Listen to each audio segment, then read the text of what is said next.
Hello. Thank you for being here. I'm so excited to dig into this one because we are talking about the 5 unexpected needle moving strategies that will increase your sales in 2021. Gosh, that is a freaking mouthful, but I really hope it serves you. And again, enough about me, but what got me to multiple six figures while juggling my crazy demanding career, I need you to know. And if you're looking at me right now, you see I'm usually messy, but hey, for once I washed my hair. But it was nothing fancy. I am not fancy. I did not have a fancy funnel. My website was kind of crap. My email list was almost non existent, truly based on pure love, relationship building, and focus. So, today we are going to discuss the 5 things to focus on in 2021 so that you can have your best year yet. All right, number 1, your core desires. And you might giggle depending on if you're super strategic, like I was, but I would have laughed at my hippy dippiness a few years ago. And most of my clients come to me pretty type A and recovering perfectionist. But here's what I continue to see, that women who leave their 9 to 5, go full time in their business, start massively scaling, but then they are so stressed and they're working more hours than they ever worked in their 9 to 5, and they're feeling more trapped than they did when they were working for the man. And I know that is not the reason that you were starting this business. You're probably starting and scaling this business for impact and for freedom.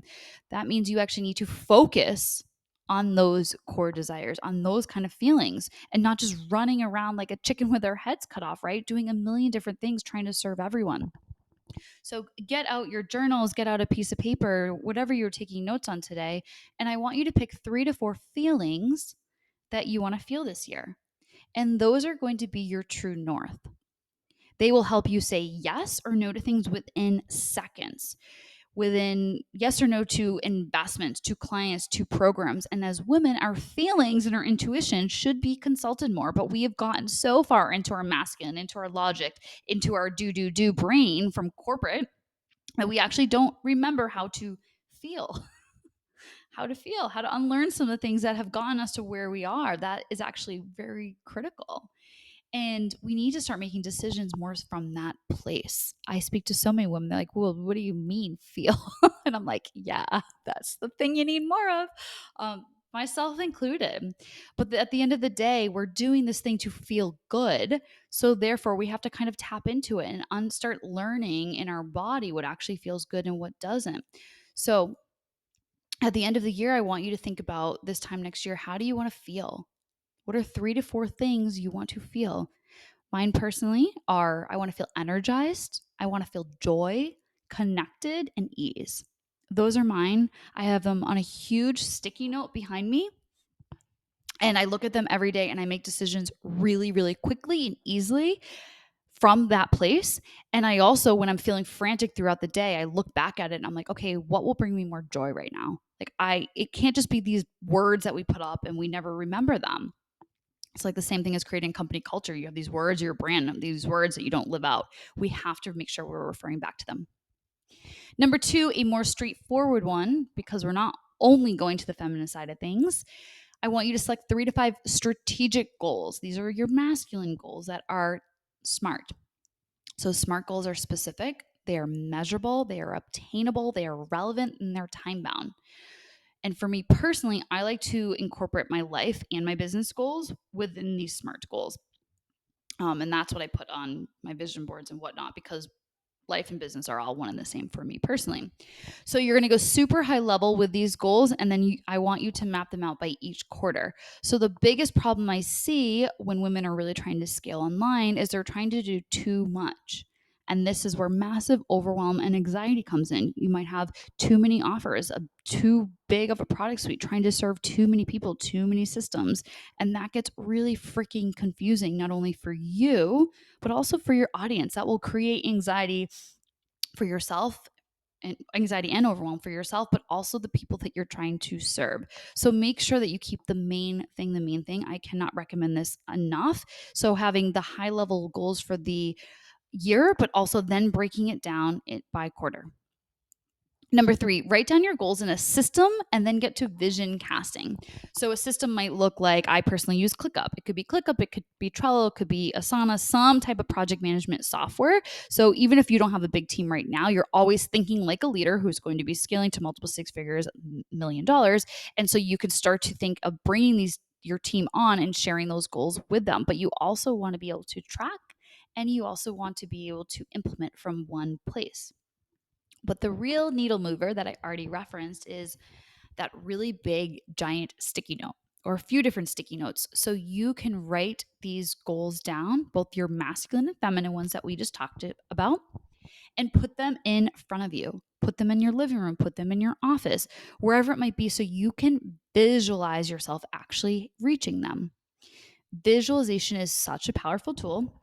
Tons of science and research behind it, which I won't get into, but not only just looking at these goals every single day, but feeling them in your body like it already happened, right? Close your eyes, feel yourself like reaching these goals, that wait list of clients, the testimonials that clients have written about you, the money in your bank account, the lives that you've changed. That is one of the most powerful tools I have ever used, my clients have used. And then I actually write it out in my journal every day as well. But it is so powerful to get to your next level. Number 4, this might be a little controversial, or opposite than what you hear, but I want you to keep your big dreams, these really big dreams, a secret, because they are always going to be the naysayers in your life. And especially with your online business, half the time people think we're just women screwing around on the internet, right? So those really big, scary goals, the things that actually feel impossible to you, that if someone agreed that they felt impossible, you might just shrink and stop and not want to do them. Don't tell people who aren't going to support you in those goals them. Why would you? Right? My parents love and support me, but they're like, "You're freaking crazy, Kara." I'm a little crazy. But they don't know what I do. And so I'm going to share some of it with them, but not all of it. I'm going to instead surround myself with entrepreneurs or people who can pray for me, people who believe that I can actually do that. So those big, crazy, scary, life changing, world impacting numbers, share them with someone, but not the people you kind of know who aren't going to get it at all. This is critical. So if there are those goals that make you like kind of want to throw up a little bit, that's how I feel personally. Every time I reach that like up levelness, I feel like for 2 to 3 weeks, oh my gosh, this is going to make me sick. But tell those goals, the throw up goals, to a coach, a mentor, any peer. Heck, go into my Facebook group, tell me them, get into my DMs, tell me them. And I mean, it's just so, so important. If we think about any weight loss goals, those before and after pictures, the before pictures are so important. It's proven when you share your goals with the right people that people have lost a lot more weight than those who haven't.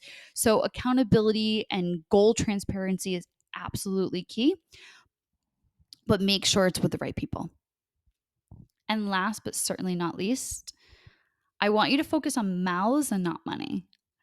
And this one might sound a little funny, but for the most part, when I work with women, some really big, powerful women, and they have these really big, lofty goals, but when they focus on the money, it actually doesn't really do anything for them. They feel a little unmotivated and sometimes a little icky. Icky, I hate that word. It's like a grandma, mom. Eat your peas. Don't spit them out. They're icky. Anyways, so I truly think like there are some money blocks going on when you can't talk about money, but that is a whole different story because I wholeheartedly believe that great wealth can change the world, can change your life, can change your family's life.